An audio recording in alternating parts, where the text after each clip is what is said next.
Hey, J.R. Romano here with the Connecticut Republican Party. Tonight, we're on the eve of the presidential primary, and we have some primaries throughout the state. But on the eve of this primary, I wanted to do a little bit of an op-ed of sorts. I think it's really important that we point out something that is so hypocritical, that is so disturbing.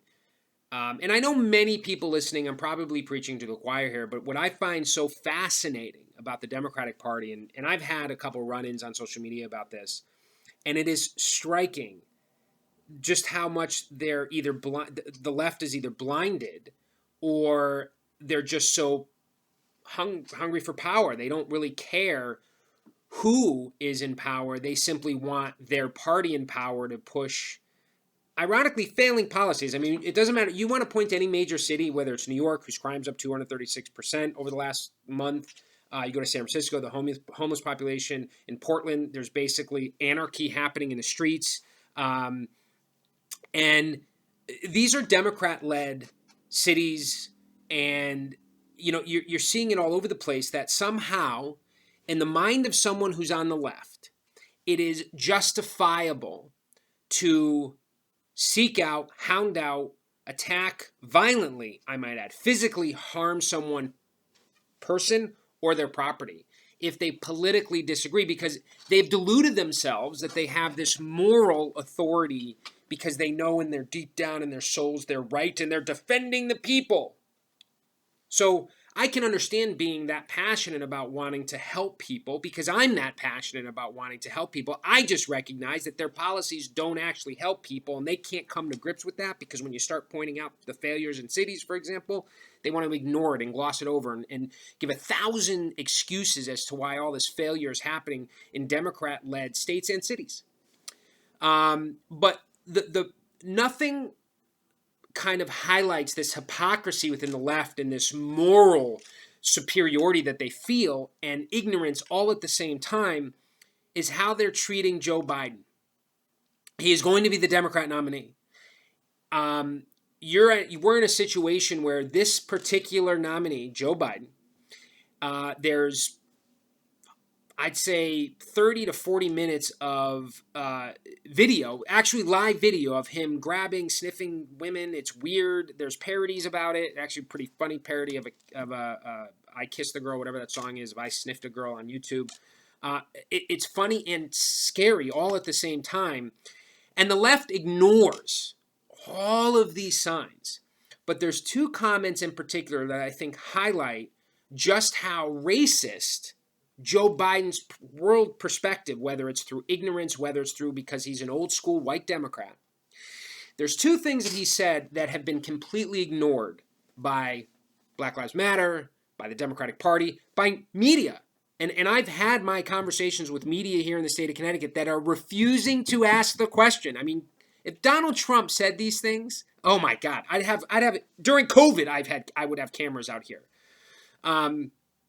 So the first, which we all know and have discussed, where he said that if you don't support him, the Democrat nominee, then, quote, you ain't black.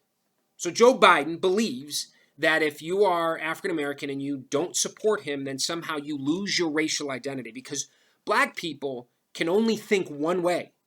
Now, at first he apologized for it, right? He was like, oh, I'm sorry, I didn't mean it that way, and of course the left, oh, no, he didn't mean it, he was sorry. Okay. Once again, you have the Democrat Party, whose history is about controlling African Americans. Remember, the Democratic Party was founded and protected the idea of segregation, of slavery, of everything. Every stain in American history is tied to the Democratic Party. So let's just kind of keep that in mind as we're going forward into the next mistake, or I guess the Democrats believe it was just an error. He didn't mean it. Joe Biden says that African Americans, and I'm paraphrasing here, lack diversity in thought, unlike the Latino community. So it's a weird. Now, I love listening to Democrats talk about how Donald Trump's pitted us against each other. And here you literally have Joe Biden pitting people of color against each other. Not a word. Nothing. And so what amazes me is you have, once again, a rich, white, liberal Democrat dictating and believing that African Americans or people of color think one way. and one way only. And that's that he is reliant and dependent on the fact that African Americans will vote Democrat no matter what. How sad is that? That he believes in this monolith that, and has verbalized it, and no one says a word. Not CNN, not the Hartford Courant, not the New London Day. Hey, David Collins, you hear me over at the New London Day? Where's your op-ed about how racist those comments are? You still want to vote for Joe Biden? Fine. But the hypocrisy in ignoring this is astounding. When for 4 years, all you've been saying is Trump's divided the country, his language, not the policies, how he communicates is offensive. And in a mere 3-month period, Joe Biden has said two of the most offensive and disturbing things directed at the African American community. They lack diversity in thought. Is that another way of saying that Joe Biden believes they're stupid? I mean, think about that. They lack diversity in thought. What does that mean? They all think alike? Not a word. No op-ed from David Collins. Nothing. And he's spent, I mean, we have to do the Trump test. Meanwhile, you have this, every African American thinks alike, and if you don't support the Democrat nominee, you ain't black, according to Joe Biden.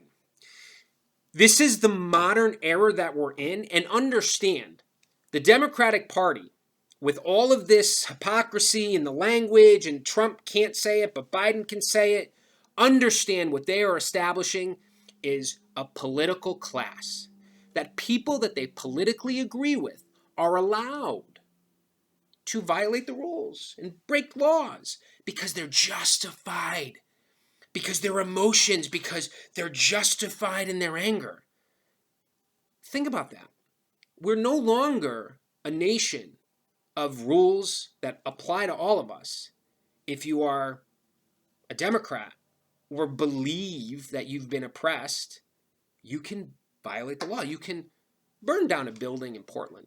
You can go after police. You don't have to answer for your violence. I mean, you don't have to answer to anyone. As long as you support the Democratic Party, you're allowed to break the rules. And you saw that even in COVID, right? So when Black Lives Matter and all these organizations want to organize these protests, Democrats decided to allow political activity for protesting, but you still couldn't go to church. You still couldn't go to your grandparents' funeral. You still can't do any of that. But because we politically agree, it's okay for you guys to do it. And so they make a little carve out for the law. It's amazing, isn't it? It's amazing. This is what would happen. And by the way, this will only get worse if Democrats win. So for anyone out there listening, I encourage you, if you have not volunteered, please do. Join us, make some phone calls, donate some money, because we are looking at a situation where the Democratic Party wants to establish a political class where the rules don't apply. That is not democracy. That is not what the fabric of this nation was built on, which is the Constitution, that all of us live under this document. And sure, have we gotten it wrong at times? Have people been abusive and wrong? Mainly Democrats, by the way. But it's happened. And so I think more than ever before, and I know we always say this, more than ever before, this election needs you to volunteer. We need you to show up for our candidates. We need you to volunteer time and money and resources and treasure. Because without the people watching this, we're not going to win. You're going to see this problem that you're seeing in Portland is only going to grow. The problems in Minnesota is only going to grow. You have these fights that are happening all over the country. And it will only get worse if Democrats remain in power because they appease. They say, stand down. They allow this rage of emotions to be excuses for bad behavior. And it will only end when we as Americans stand up and say, enough, it's time the adults take over. I'm J.R. Romano with the Connecticut Republican Party. Thank you so much for tuning in. Please subscribe and share.